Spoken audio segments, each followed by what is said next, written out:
Hello, in today's lesson we are going to work on two different Siemens PLCs and make them communicate with each other.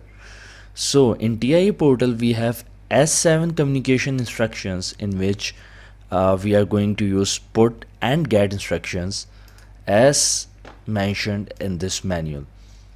So these put and get instructions are used for sending data and for receiving data at the same time.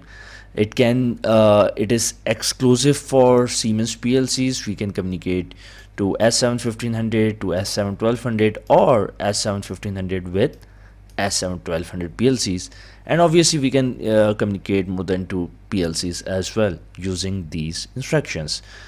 So I'm using S7-1200, both S7-1200 PLC.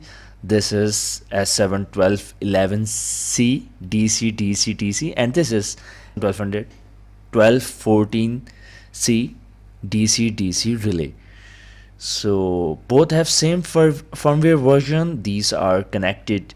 Both are connected using this Ethernet cable, and my to the here is the black switch.